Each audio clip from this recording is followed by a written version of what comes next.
lahat. Ako si April E. Anor, ang inyong nakamdiwa. Sa kaliwa, narito ang panig ng sipag na nanindigan ang tiyag at tiyaga ay gawa at daan tungo sa tagumpay. Palakpakan natin ang ating makata, si Ginoong Zagaria. At sa kanan naman, nandito ang panig ng talino na naniniwala ang karunungan ay susi sa pag-abot ng pangarap. Palakpakan din natin ang makata, si Ginoong Vince. Kung nagkamdiwang wapa sa Mindanao, kung gara sa inyo yung bumabatik ng itugay, naglay ko din ng pag-asang naway magiging patimpalag sa bigkasan kung tawagin balakasan pagsak aking ilalatag pagiwaring mahalaga pagkat isang ito'y bayad isista sa pag-unlad itong bayan punan ay ano baga sipag ba o talino alin ang mas mahalaga kaya't inyong nakamdiwang ay muli nagaanya ng dalawang bigkas na mahusay at kilala ang hiling ko'y salubungin ng palakpak ang dalawang panig nilang hinaharap ay suriin at magpagusya. Kapag ba'y umunlad ang pagku'y pinupupol sa gobyerno at sa mga tao, sama-sama't tulong-tulong. Kung ang lahat tinatamad, bayan na to, ano ngayon? Wala nang ang pagbabago, kabuhayay, purong sulong, kasipagay, puhunan natin lahat sa gaway, maliit man o malaki, mahirap man ang kampanin.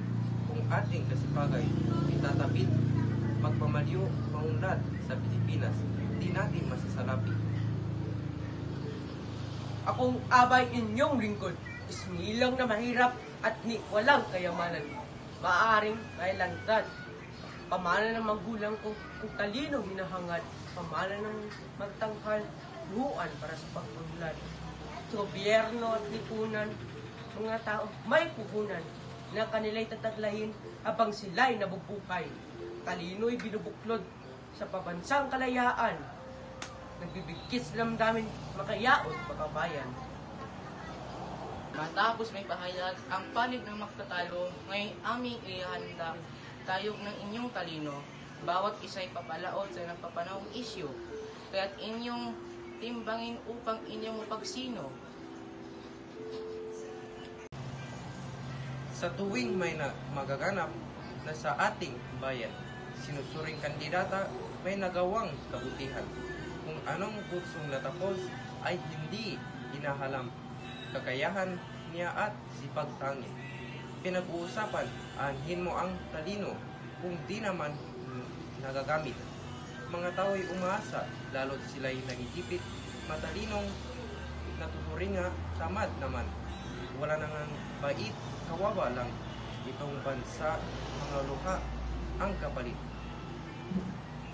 Nalimutan ng kantalo, mga bayaning namatay na nagtanggol sa ating bayan. Nang laya ay di makamtan, kundi dahil sa talino, taglay nila hanggang ngayon tayong lahat ay alipin pa ng dayuhan. Mga naging presidente, congressman, at senator, ang talino ng mga tao ay hindi natin matawaran.